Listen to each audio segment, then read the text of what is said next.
Je veux donner la parole à Marc Vanesson.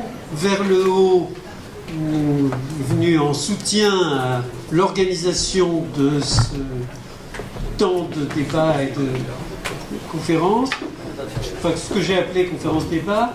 Et Marc va nous présenter quelque chose qu'il a fait avec Vers le haut sur les Français et l'école, c'est-à-dire les attentes.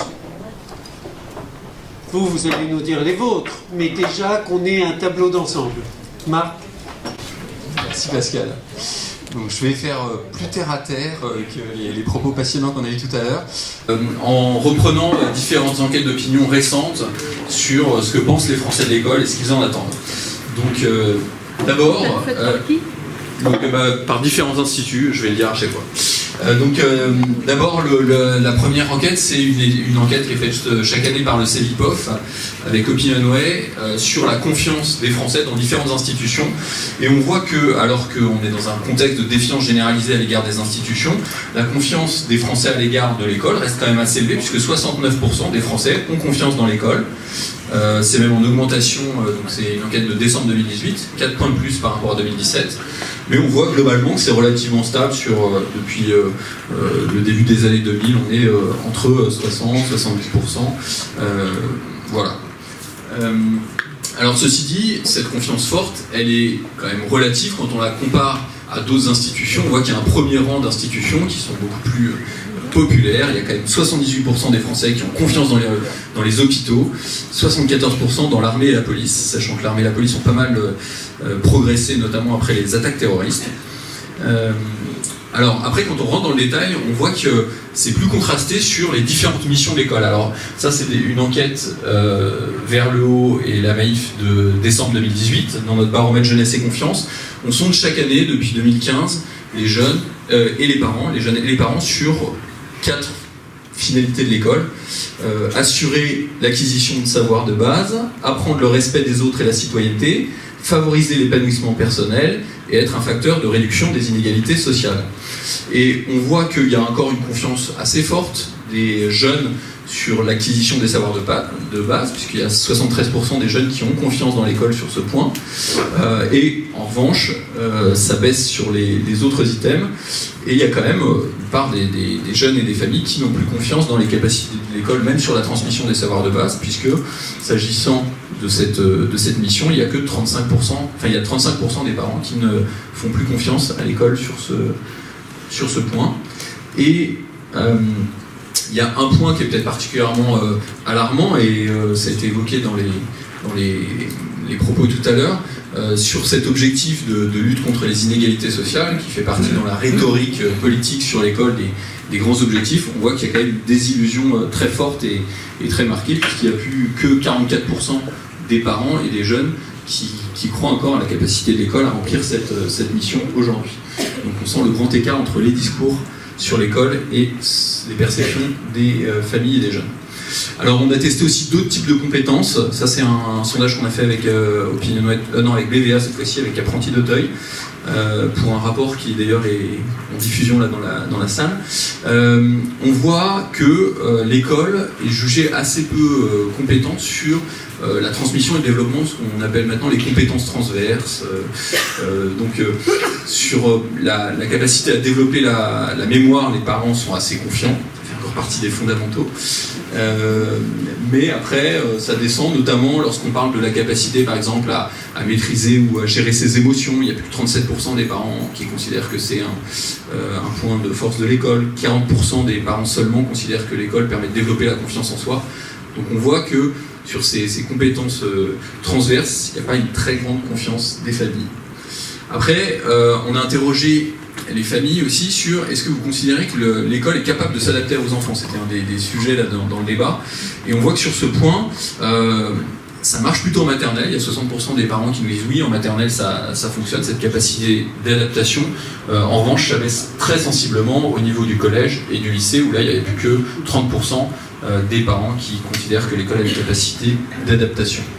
Alors, petit point annexe, ça n'a pas du tout été évoqué dans le cadre de votre débat tout à l'heure, mais la question de l'insertion professionnelle fait partie des préoccupations des familles s'agissant de l'école. nous, dans notre baromètre, on interroge des chefs d'entreprise chaque année, et sur ce point, ils sont très sceptiques sur la préparation de la vie professionnelle à l'école. C'est peut-être pas une de ses finalités, mais en tout cas, voilà. Il n'y a que 14% des chefs d'entreprise qui considèrent que le monde de l'école est adapté aux réalités du monde du travail. Et là où on voit qu'il y a une sorte de grand écart qui peut confiner parfois la désillusion pour les jeunes et les familles, c'est que du côté des jeunes et des familles, il y a un lien fort qui est fait entre la réussite scolaire et la réussite professionnelle. Donc ça, c'est quelque chose qu'on entend souvent de la part des familles qui pensent que quand on a un bon parcours scolaire ou une bonne orientation, après on a facilement un emploi, et qui parfois ont des désillusions quand ils arrivent sur le marché de l'emploi. Alors, on a juste un petit point sur l'image des enseignants. Ça, c'est un point important. On a appelé ça l'effet Mère Teresa, parce que contrairement à ce que pensent les enseignants, qui sont que 5% en France à se considérer suffisamment valorisés dans la société, en fait, ils ont une bonne image dans l'opinion, et c'est vrai chez les jeunes, il y a 79% des jeunes qui ont une bonne image de leurs enseignants, et puis, c'est encore plus vrai chez les parents, 86% des parents ont une bonne image des enseignants, de leurs enfants. C'est une bonne nouvelle. Ça monte encore plus haut quand on est en maternelle, et puis évidemment ça décroît quand on monte dans les classes plus élevées. En revanche, il y avait un point, c'est pour ça qu'on parlait d'effet Mère Teresa, c'est que si on a une bonne image de ce métier, le métier lui n'attire pas. En gros, on se dit c'est très bien ce qu'ils font, mais moi j'ai pas envie de faire ça. Et d'ailleurs, il n'y a qu'un jeune sur 10 qui se sent vraiment attiré par les métiers de l'éducation. Et plus inquiétant, il y a un jeune sur 5 qui considère que ses proches ne l'encourageraient pas dans cette voie s'il avait envie d'y aller. Et de fait, il y a un parent sur 4 qui nous dit « je n'encouragerai pas mes enfants à se lancer dans les métiers de l'éducation ». Et il faut savoir qu'on passe à 1 sur 3 lorsque les parents travaillent eux-mêmes dans l'éducation. Donc c'est un vrai sujet, puisque je pense qu'on peut avoir toutes les belles finalités de l'école qu'on veut, si on n'a pas auprès des jeunes, des adultes qui s'engagent, c'est compliqué. Alors demain, quelles attentes des jeunes et des parents? Alors quelques items. D'abord, une attente d'une école plus coopérative. Ça, c'est un point qui remonte assez souvent dans les enquêtes. Par exemple, il y a 46% des parents qui attendent de l'école qu'elle soit à l'avenir un lieu qui favorise plus la coopération entre les élèves, alors qu'il n'y en a que 3% qui attendent de l'école qu'elle favorise davantage la compétition. Un point aussi d'équilibre, on avait posé cette question. Est-ce que l'école doit s'adapter à votre enfant? Est-ce que c'est votre enfant qui doit s'adapter à l'école? Évidemment, c'est un peu caricatural comme question, et d'ailleurs les parents ne sont pas tombés dans le piège, puisque dans leur majorité, à 61%, ils disent les deux. Enfin, il y a un effort d'acclimatation des deux côtés, donc ça renvoie aussi à ce qui a été dit tout à l'heure sur peut-être ce rêve de certains d'une école qui s'adapterait uniquement à chacun et quand même plutôt bien intégrée par les familles comme une contrainte impossible. Une attente d'ouverture par rapport à de nouveaux apports. On a par exemple 76% des parents qui considèrent que l'enseignement public, là ça portait sur l'enseignement public, ne s'ouvre pas suffisamment aux pratiques pédagogiques alternatives. 67% qui considèrent que les apports des neurosciences et de la chronobiologie ne sont pas suffisamment intégrés des rythmes biologiques, ne sont pas suffisamment intégrés dans le système scolaire. Et puis, il y a même un parent sur 2, alors c'est du déclaratif pur, on n'a pas été poussé très loin la question, qui pourrait envisager d'inscrire son enfant dans une école payante pour bénéficier d'approches pédagogiques alternatives. Et ce qui a été assez intéressant, c'est qu'on voyait que c'était un point qui était aussi assez élevé dans les classes populaires. C'est pas uniquement l'affaire de CSP+. Voilà. Et puis, quelques attentes aussi sur le mode de travail de l'école. Ça, c'est assez fort de voir des propositions qui ont autant de soutien des parents. Il y a 76% des parents qui souhaitent que les établissements aient une vraie liberté pédagogique et éducative, et 80% des parents qui souhaitent que les établissements aient davantage de liberté pour recruter les équipes pédagogiques en fonction de ce projet pédagogique. Et on a aussi testé deux points. D'abord, sur la gouvernance générale de l'éducation, on a proposé l'idée de lancer des états généraux de l'éducation pour associer vraiment tous les acteurs sur les grandes décisions éducatives. On avait parlé avec Philippe Mérieux pendant la campagne présidentielle, en essayant de convaincre les différents candidats de se lancer dans cette démarche. Et donc voilà, c'était la dernière slide. Et on avait aussi testé l'idée d'essayer de débattre au niveau national sur les grandes finalités éducatives. Quelles sont les grandes finalités de nos politiques éducatives? Est-ce qu'on serait capable de les formuler dans un texte qui serait dépendant de la charte de l'environnement, qui serait adossé à la Constitution, qui dirait un peu les grandes finalités de nos politiques éducatives?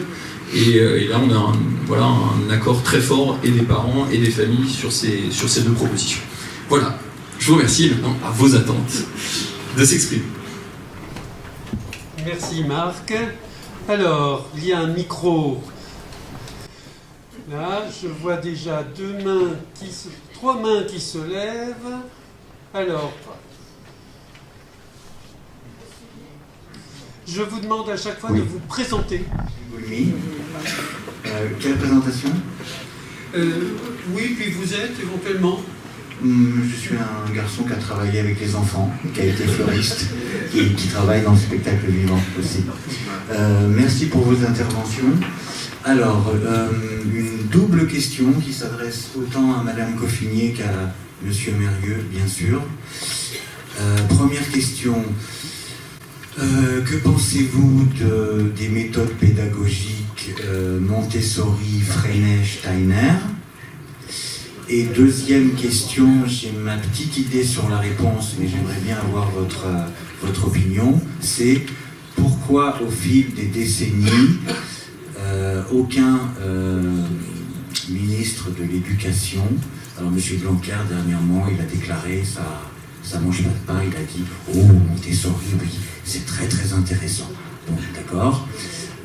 Et donc, au fil des décennies, pourquoi les différents ministres de l'Éducation nationale ne tentent pas ou ne veulent pas généraliser ces systèmes d'éducation qui ont prouvé au niveau du développement de l'autonomie et de l'enrichissement des enfants leur qualité extraordinaire. Voilà. Alors, on va peut-être prendre plusieurs questions. Hein. Donc, il y avait juste devant vous, monsieur devant vous, Bernard, ensuite, oui. Non, allez-y. Bonjour, Césaire, je suis enseignant et donc également un peu chercheur. J'ai un thème et une thématique à l'heure actuelle qui est justement très proche du sujet donné. Donc, déjà dans un premier temps, merci pour ces deux perspectives qui sont relativement contrastées et qui permettent un débat. Maintenant, ce qui me dérange un petit peu, c'est que si j'avais à, par exemple, corriger la copie de ce que je viens d'entendre, l'intro, je mets plus par rapport au sujet, et ensuite, dans le développement, j'ai trouvé qu'il y avait un petit peu une dérive. Au début, on était sur les finalités, sur les objectifs, et puis on est très vite rentré dans... D'un côté, il y avait une militante du privé, et de l'autre côté, une militante du pédagogique. Donc on est un peu sorti, je trouve, du sujet. Pour moi, une question qui aurait été vraiment intéressante pour commencer, c'est reprendre Illich, par exemple, et dire est-ce qu'on a vraiment besoin d'une école, en fait? Voilà, déjà dans un premier temps. Et ensuite, dans un deuxième temps, on se rendra bien évidemment compte qu'on a besoin d'une école, et de se dire, bon ben voilà, on est tous d'accord qu'il y a un aspect humaniste, un aspect social, un aspect professionnel, mais ça nécessite non pas d'opposer tout ça, ça nécessite d'avoir désormais un système complexe avec une pensée complexe. Vous avez parlé de temps, et je pense que la résolution des problèmes se fait justement dans le temps, donc la question est de la temporalité de ces objectifs et de l'organisation de ces objectifs. Qu'en pensez-vous? Très bien. Alors, on a encore deux demandes, et puis après on en aura dans le fond, mais on va... Alors, Bernard de France. Bernard de France, oui, retraité, professeur de philosophie. Tous les professeurs ne souffrent pas en banlieue, Anne Coffinier, et il y en a même qui demandent à y être nommés, et qui y ont passé la totalité de leur carrière. Ça, c'est un premier point. Et dans ma classe de terminale des lycées Utrio, j'avais 98% d'élèves issus de l'immigration. Toutes les religions, toutes les origines, toutes les cultures, toute la planète, c'était dans une classe ordinaire de 25 élèves de terminale, ou 30 élèves de terminale. Et ces élèves apprenaient à se parler. Les seuls qui n'y étaient pas, eh bien, ils étaient dans les écoles privées, ou bien à Paris, parce que les parents contournaient la carte scolaire. Alors, on avait quelques Gaulois survivants, mais c'est à peu près tout. Et quand j'entends parler de creuset national, ça me hérisse un tout petit peu. La France, c'est 1,5% de la population mondiale. Et les élèves que j'avais ont traversé toutes les violences de la planète. Leurs parents aussi. Et donc, lorsque, en effet, on pose les questions en termes de creuset national, la question de l'école commune, ce n'est plus la question de l'école commune au sens communal du terme ou au sens de Jules Ferry, c'est au sens mondial que ça se pose. Et les élèves qui envisagent actuellement les grèves pour le climat nous montrent la voie d'une certaine manière. Ma question porte sur ceci. Qu'est-ce que nous allons faire? Quand je suis né en 1945, il y avait 2,5 milliards d'habitants sur la Terre. Quand j'aurai 105 ans, il y en aura 10 milliards. Et devant ce défi-là, je suis extrêmement inquiet sur l'incapacité de notre système éducatif, de nos systèmes éducatifs. Je ne parle pas seulement de la France. Vous avez fait allusion à l'Angleterre tout à l'heure. Tous les enfants britanniques sont fichés. Les services de police, de justice, la médecine, les enseignants, tout le monde a accès aux fichiers de chaque enfant. Les seuls qui n'y ont pas accès sont les parents et qui n'ont pas le droit de le consulter. La reconnaissance faciale arrive dans les lycées dans le sud de la France. C'est la Chine, avec le crédit social. Et le totalitaire, le débat, il n'est pas entre démocratie libérale, etc., etc. Il est entre un modèle de société qui est en train de se construire sous nos yeux en Chine, avec la complicité d'un certain nombre de nos décideurs, qui livrent par exemple tout le numérique entre les mains des GAFA. Et effectivement, Microsoft et Google, la vie privée se terminait. Et celle de nos élèves en premier. Ma question, comment on répond à ce défi-là? Derrière toi le micro, et puis je donne la parole à Anne. Bonjour, je m'appelle Raoul Marmoz, je suis docteur en sociologie. Alors, deux choses. Première chose, je pense aux écoles privées, mais je pense qu'on pourrait imiter ce que vous faites dans le système public, ce qui a été déjà fait en 1982, lorsque Savary a été ministre de l'Éducation nationale et qu'en 1983, Cohn-Bendit a créé le lycée expérimental de Saint-Nazaire, que Jean Lévy a lancé l'initiative du lycée autogéré de Paris, j'en parle, j'en suis un ancien élève, voilà, d'autres expériences à Hérouville-Saint-Clair, et je pense que c'est une voie qui pourrait être intéressante à davantage développer dans le système public. Voilà. La deuxième chose que je voudrais dire, on dit école obligatoire, instruction obligatoire au sein de l'école, c'est valable pour tout le monde. On pourrait aussi imaginer ce qui a été déjà fait en 1968-69, puisque je me souviens, j'avais connu des élèves au lycée autogéré de Paris qui en étaient issus. Je me souviens d'un inspecteur du ministère de l'Éducation nationale, qui avait créé un collectif parents-enfants dans les années 70, à partir de parents d'alliance, de l'association entre différents parents qui ont créé une école. Donc on pourrait très bien imaginer que l'école du futur, ça pourrait être aussi ça. Merci Raoul pour ce moment d'utopie. Un rapide aller-retour à la table et puis on revient à la salle. Qui veut commencer? Anne. C'est difficile, il y a un peu l'embarras du choix. Ouais, mais on n'est pas obligé de tout traiter. La question qui m'a le plus intéressée, c'est celle de M. Chamba sur la question du besoin d'une pensée complexe. C'est vrai que le débat a dévié, hein, c'est bien certain. On a besoin d'une pensée complexe pour organiser en fait les différents objectifs. Comme souvent le souligne Philippe, il y a différents objectifs. L'école, évidemment, sert à toute une série d'objectifs qui sont à différents niveaux, au niveau de l'entreprise, au niveau politique, au niveau individuel, au niveau des compétences psycho-affectives. Tout ça doit être organisé et ça se traduit au bout d'un moment dans des priorités qui se traduisent dans le temps. Quel temps on pense à quoi?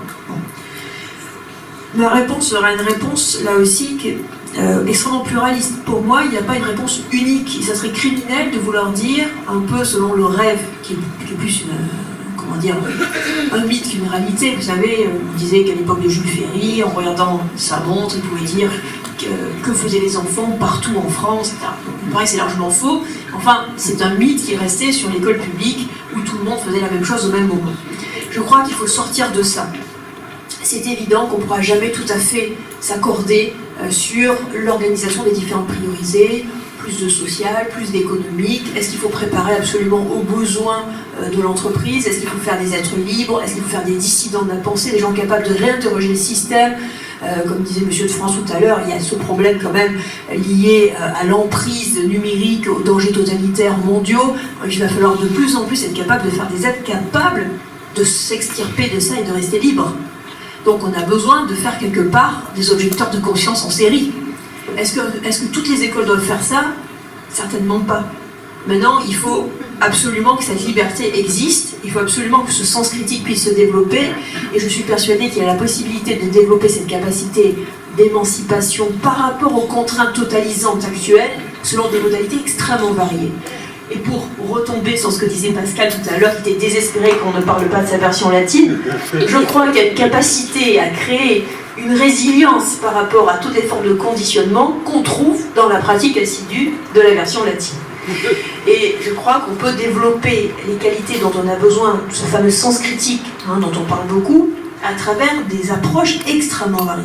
Tout ça pour dire qu'on a besoin d'une véritable variété des méthodes, des approches et même des univers éducatifs, qu'on peut trouver, par exemple, énormément de développement du sens critique dans un univers, par exemple, confessionnel. Il suffit de penser au petit Percombe, héros de la pensée anticléricale, ancien séminariste. Il suffit de penser à Voltaire, digne héritier des jésuites. Je veux dire, l'homme est libre. Ce qui compte, c'est qu'il reçoive une nourriture nourrissante, structurée, ambitieuse. Et après, il a toujours sa liberté, il peut toujours tout transformer par rapport à ce qu'il veut, par rapport à sa liberté intérieure. Donc il ne faut pas avoir peur, d'une certaine manière, de choisir ça plutôt qu'autre chose. On ne peut pas tout choisir. Mais il faut que ça soit cohérent, il faut que ça se tienne, il faut que ça soit transparent, parce qu'on a des comptes à rendre au niveau démocratique. Donc par exemple, nos écoles indépendantes, il faut qu'elles soient inspectées. Il faut qu'elles rendent compte de ce qu'elles font. Il faut qu'elles soient ouvertes. Et je plaide aussi, je crois que Philippe le fait aussi, je plaide pour que, contrairement à ce qui se passe en France, les écoles soient ouvertes aux observateurs. Que des chercheurs puissent venir observer, que d'autres professeurs puissent regarder les pratiques pédagogiques. Aujourd'hui, s'il y a un sinistre absolu, c'est le sinistre de la formation continue. Pourquoi? Parce qu'en fait, on fait des espèces de formations hors sol sans intérêt, alors qu'il suffit d'ouvrir ses classes les uns aux autres et de pratiquer une entraide collective et solidaire entre professeurs. C'est facile, mais bon. En tout cas, si vous regardez la Finlande, ça se fait massivement. Et c'est pas pour rien qu'ils sont en tête du classement, ils s'entraident de pair à pair. Donc, juste pour dire que la question de Grégory Chamba était excellente, la réponse est difficile. Je plaiderai pour le pluralisme et l'humilité dans ce domaine. On peut articuler les choses de manière très variée. Et je rajouterai un élément qui n'a pas été abordé là, mais qui m'intéresse beaucoup dans la pensée de Philippe Mérieux, c'est ces sortes d'un peu de mal à l'aise par rapport à l'idée du professeur charismatique. Et vous me direz si je défends votre pensée. Souvent, en tout cas les gens qui sont très attachés à l'école publique disent l'école publique, ça doit être une institution, il faut que ça puisse marcher même avec des professeurs particulièrement peu charismatiques. Il faut que ça marche parce qu'on ne peut pas miser sur le charisme quelque part pour faire tourner une école. Eh bien ça, moi je pense qu'en fait c'est pas possible. Je pense qu'il faut faire en sorte que les professeurs, en quelque sorte, s'engagent dans l'acte éducatif d'une manière telle qu'ils attirent derrière eux le fameux désir des élèves qui est le désir d'apprendre.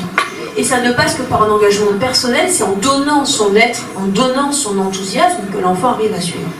Et c'est pour ça que je plaide à une école à petite échelle, vous aussi d'ailleurs vous plaidez pour ça, des unités à peu près 120, c'est ce qu'on dit, à peu près 120 élèves, 10 professeurs, parce qu'à cette taille-là, eh bien, il peut encore avoir une identification, le désir, il peut y avoir un élan qui est impulsé par le professeur, et tous ces effets de maître, ces effets d'exemplarité, ils sont extrêmement puissants.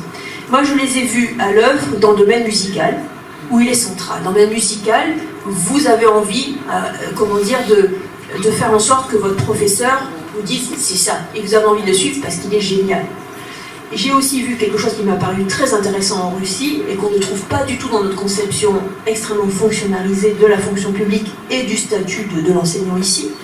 Par exemple, en Russie, les professeurs sont des êtres qui donnent envie parce que ce sont des êtres extrêmement créatifs qui, à côté de l'enseignement, ont une activité productive dans un domaine qui est celui de leur art.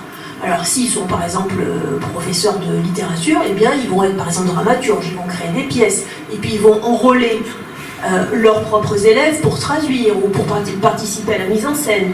Donc on voit le professeur dans une situation de créativité et d'engagement sociétal. Et ça c'est fondamental pour donner envie aux élèves d'une part de s'investir dans l'acte d'apprentissage, mais aussi de se projeter dans la carrière de professeur. Un professeur, c'est pas une espèce d'être poussiéreux qu'on voit arriver avec sa vieille valise et repartir précipitamment à la fin du cours. C'est quelqu'un qui a une vie de l'esprit, qui crée, qui s'engage dans la société, qui juge avoir besoin de nous, les élèves, et qui crée du commun à travers le sens d'une création qui n'est pas que dans l'école. Voilà, moi je m'arrête. Oui, Rapidement, parce que je voudrais redonner... j'aurais tendance à être d'accord avec plusieurs des points qui viennent d'être développés. Je vais quand même essayer de répondre à des questions et de pointer là où, derrière les accords, il y a parfois quand même un certain nombre de difficultés de clivage. Alors, notre collègue nous a dit pourquoi les pédagogies Montessori, Steiner, Freinet ne sont pas aujourd'hui utilisées d'une manière plus systématique par l'éducation nationale. D'abord parce que l'éducation nationale garantit la liberté pédagogique des enseignants et qu'il n'est pas possible, dans un cadre qui est celui d'un État et d'un État laïque, d'imposer une pédagogie qui serait une pédagogie assujettie à un certain nombre de présupposés idéologiques très précis. C'est le cas de Steiner, c'est le cas de Montessori, c'est le cas aussi de Célestin Freinet, mais ce n'est pas les mêmes présupposés dans tous les cas. Il faut regarder, nous avons un devoir d'inventaire. Montessori est aujourd'hui très à la mode, il y a un merchandising extrêmement important autour de Montessori, n'importe qui peut se déclarer montessorien et même créer une école Montessori, puisque le nom n'est pas déposé, et que vous avez des chaînes de magasins qui créent à chaque instant des objets Montessori, qui se vendent très bien. Il y a une association Montessori pour l'école publique, publique Montessori, il y a des écoles Montessori très nombreuses dans l'école privée. On peut s'interroger sur le sens de cette vague Montessori. Alors, je n'ai pas le temps de le faire, mais il y a à la fois un argument qui permet de le comprendre et que je trouve intéressant, et puis un argument préoccupant. Une des choses qui permet de comprendre la vague d'intérêt pour Montessori, c'est qu'elle a été sans doute une des premières pédagogues à s'intéresser très fortement à une question qui aujourd'hui est devenue centrale, qui est la question de l'attention. Elle, l'apostrophe attention. Elle s'est intéressée à l'attention de l'enfant, à la capacité de l'enfant à se focaliser sur une tâche, à travailler sur un objet, à être dans la continuité sur une activité et à respecter, elle s'est intéressée à la manière de respecter la façon dont chaque enfant peut s'investir dans ses tâches, dans une temporalité plus ou moins longue, à laquelle il faut, entre guillemets, s'adapter. Et je pense que là, elle a eu pas seulement une intuition, mais une vision assez prémonitoire, puisque aujourd'hui la question de l'attention est devenue une question majeure, une question sociétale majeure. C'est vrai que nous avons des enfants, et toutes les enquêtes le montrent, pour lesquels les capacités d'attention sont extrêmement difficiles à mobiliser. Ils sont dans le zapping permanent, dans l'immédiateté, et la société elle-même les encourage souvent à être plutôt dans le capitalisme pulsionnel que dans l'approfondissement, l'attention et le travail réfléchi, la réflexivité. Puis il y a un deuxième aspect qui est plus préoccupant sur Montessori. C'est que, évidemment, elle est beaucoup plus en accord avec l'individualisme contemporain que la pédagogie Freinet, par exemple. Puisque Montessori insiste d'une manière extrêmement forte sur le suivi individuel des enfants et très peu sur la construction du collectif. Je ne dis pas qu'elle n'en parle pas du tout. Je dis qu'elle y insiste très peu, que le terme de coopération n'apparaît pas dans la pédagogie Montessori, en tout cas pas pour l'école primaire, il apparaît un petit peu dans les fermes pédagogiques qu'elle propose pour le secondaire. Mais on voit bien qu'à ce titre, elle peut correspondre à une sorte d'aspiration, ce que disait Anne d'ailleurs tout à l'heure, le sentiment qu'a chaque parent aujourd'hui que son enfant n'est pas simplement une personne singulière, mais que c'est une exception. C'est un peu ça qui quand même domine. C'est ce que dit Gaucher d'ailleurs très bien, nous ne voulons pas simplement que notre enfant soit traité comme une personne, mais comme une exception. Et à titre d'exception, nous voulons déroger pour lui aux règles communes. Donc si chacun veut qu'on déroge pour ses enfants aux règles communes, il n'y a plus de règles communes. Et ça, c'est effectivement quelque chose qui est, me semble-t-il, assez fort dans l'opinion publique. C'est un besoin, au sens sociologique du terme. La question est de savoir si l'école doit répondre à tous les besoins sociologiques. La question est de savoir si c'est pas plutôt à des principes philosophiques et pédagogiques que l'école doit obéir, plutôt qu'à tous les besoins sociologiques, surtout si ces besoins relèvent de cette montée de l'individualisme. Alors, 2-3 autres choses, mais vraiment très rapides, pour dire que il n'y a pas de classe Montessori officiellement dans l'éducation nationale et je m'en réjouis. Il n'y a pas de classe Steiner et j'en suis particulièrement content. Mais il y a de la pédagogie freinée et il y a des enseignants qui font un très très beau travail avec la pédagogie freinée, mais au sein de l'école publique, et qui le font parfois malheureusement quand même dans la difficulté. Parce qu'un des problèmes qui fait que Anne Coffinier et d'autres surfent sur les difficultés de l'école publique, c'est quand même le caporalisme de cette école publique, c'est quand même la façon dont elle suspecte systématiquement l'innovateur. Aujourd'hui, si vous ne faites rien, si vous êtes un professeur qui est dans les rails, dans les clous comme on dit, bien on va vous laisser tranquille. Si en revanche vous êtes un professeur qui essaye de faire quelque chose d'un peu original, on va vous demander de faire un dossier, 2 dossiers, 3 dossiers, on va évaluer vos élèves, et si vous n'avez pas 100% de réussite, on vous dira que bien évidemment vous ne pouvez pas poursuivre votre travail.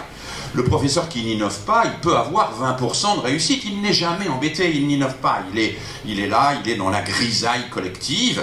Celui qui innove et qui se fait remarquer, on est là à regarder de près ce qu'il fait, et parfois on le décourage, et parfois on ne l'aide pas suffisamment. Et effectivement, il y a une résistance de l'éducation nationale à une innovation. Alors moi je ne suis pas pour toute innovation, il y a des innovations qui sont des reculs en arrière, et en particulier dans l'usage du numérique. Par exemple, je ne suis pas du tout persuadé que l'usage systématique du numérique vers une pédagogie entièrement individualisée, sans collectif, soit une innovation positive. Bon, je pense qu'elle est préoccupante au niveau de la construction du collectif.